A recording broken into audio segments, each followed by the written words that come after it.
Failure today is treated like a verdict. You fail, and the mind immediately begins its judgment. You lack discipline. You are weak. You will probably fail again. And so the cycle begins. Mistake followed by shame, shame followed by frustration, and frustration followed by another mistake. But ancient men approached failure very differently. They did not rush to condemn themselves. Instead, they studied the moment. They believed that every failure contains something valuable. Something hidden inside the sequence of events that led to it. To them, failure was not just a mistake. It was a lesson waiting to be examined. And the men who learned to study their failures often became the most disciplined of all.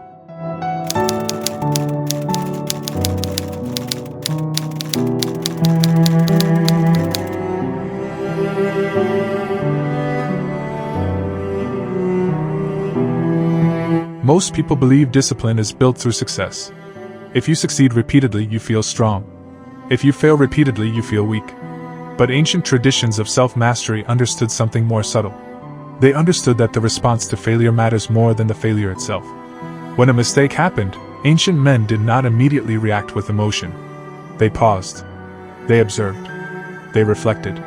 Instead of asking, "What is wrong with me?" they asked a different question. What exactly happened? This small change in thinking transformed failure from a personal attack into something else entirely. It became information. Imagine a man who slips back into an old habit after days or weeks of discipline. Most people respond with frustration. They think the effort was wasted. They think the progress has been erased. But ancient practitioners of discipline believed something very different. They believed that the moment after failure was actually one of the most valuable moments of learning. Because in that moment, the mind is forced to confront reality. Something happened. Something triggered the decision. Something weakened the resolve. And hidden inside that sequence lies the lesson. Ancient men understood that failure rarely appears suddenly.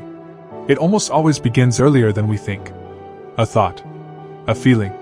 A moment of carelessness. A situation that quietly lowered resistance. But these early signals often go unnoticed. Until the mistake finally happens. This is why the wise did not rush to judge themselves. They studied the chain of events. They looked carefully at the path that led to the fall.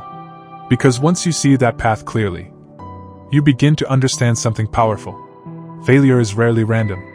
And the men who learned to examine their failures closely slowly began to see patterns that others completely missed. Patterns that revealed how discipline is truly built. Ancient men understood something that many people today struggle to accept. Discipline is not built in a straight line. There are moments of strength. And there are moments of failure.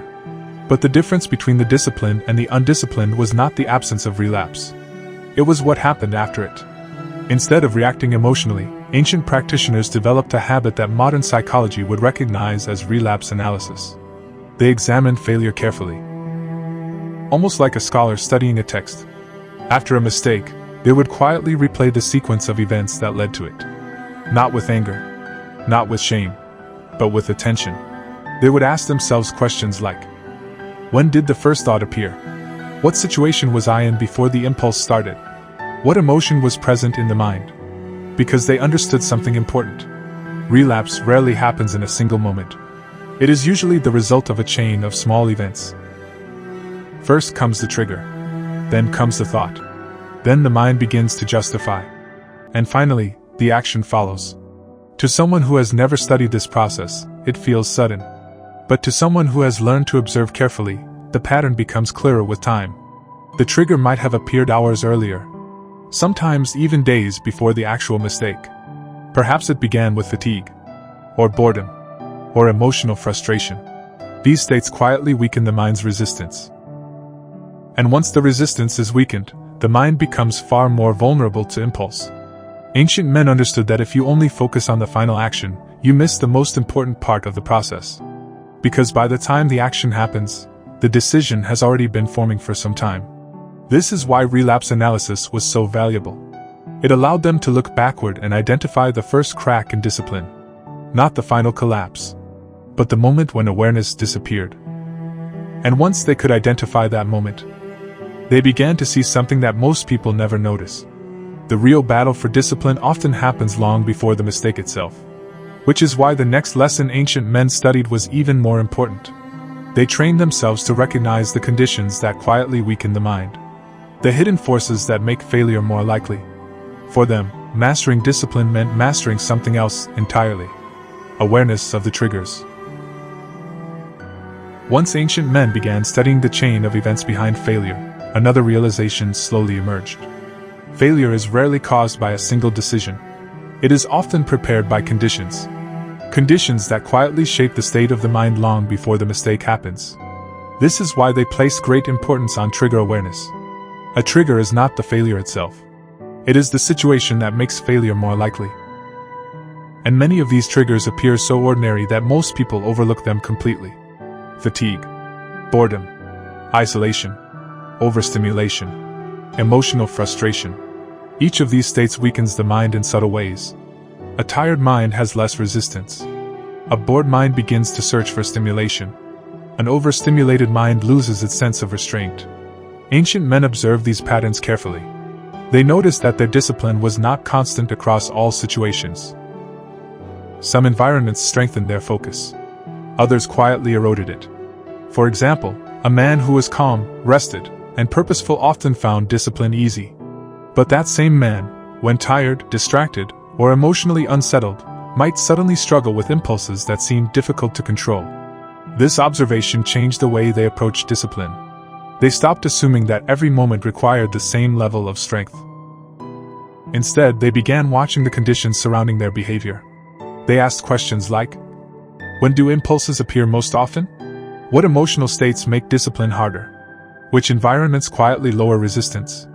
Through this awareness, they began to see patterns. And once those patterns became visible, they could prepare themselves in advance. They could avoid certain conditions, or strengthen their awareness when entering situations that were known to be risky.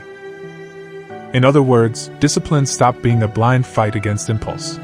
It became a process of understanding the terrain of the mind. The man who knows his triggers does not walk blindly into them. He walks carefully. But perhaps the most important insight ancient men discovered came after this awareness. Because identifying triggers and studying relapse was powerful. But it could only help if the mind remained open enough to learn from failure. And that required overcoming something that destroys discipline more than any trigger ever could: shame. There is a reaction to failure that quietly destroys discipline. And it is not weakness. It is shame. Shame has a way of closing the mind.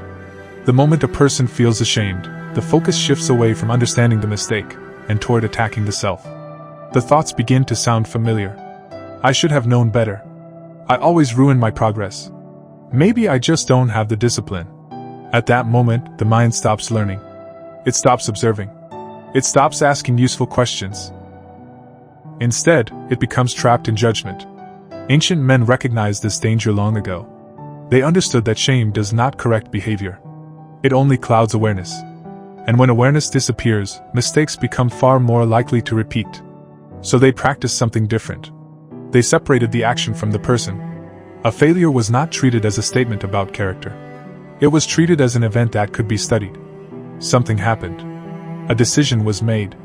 A pattern revealed itself.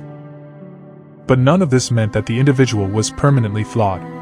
It simply meant that something about the situation, the mind, or the environment had been misunderstood. And misunderstanding can always be corrected. This shift in thinking created a powerful advantage. Because the man who is not overwhelmed by shame can remain curious. He can ask questions that others avoid. He can examine the mistake honestly. Where did awareness fade? What thought justified the action? What condition weakened the mind? Instead of trying to forget the failure as quickly as possible, he studies it. Carefully. Calmly. Without panic. In this way, every mistake becomes a teacher. And over time, the man who learns from failure begins to accumulate something very valuable. Clarity. Clarity about his triggers. Clarity about his habits. Clarity about the hidden weaknesses in his discipline. While others remain trapped in cycles of guilt and repetition, he slowly builds understanding. And this understanding changes the way he approaches the future. Because once failure is seen as a lesson rather than a verdict, the next step becomes obvious. You begin to develop a habit that ancient men considered essential for self-mastery. A habit that turns mistakes into maps. the discipline of reflection. For ancient men, discipline was not only practiced through restraint, it was practiced through reflection. After a mistake, they did not simply move on and hope for better results next time. They paused. They examined the experience carefully, because they understood that every failure leaves behind clues. Clues about the conditions that weaken the mind. Clues about the thoughts that justified the action. Clues about the situations where discipline quietly breaks down. Without reflection, these clues disappear.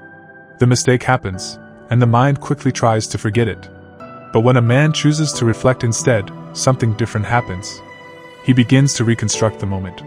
He asks himself simple but powerful questions. Where was I? What was my mental state before the impulse appeared? What thought gave the impulse permission?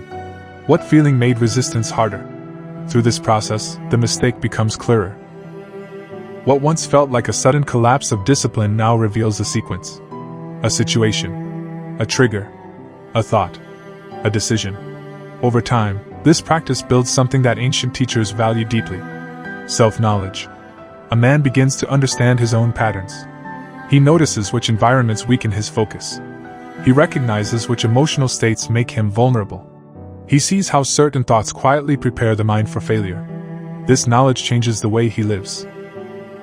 He begins to move differently, more carefully, more intentionally.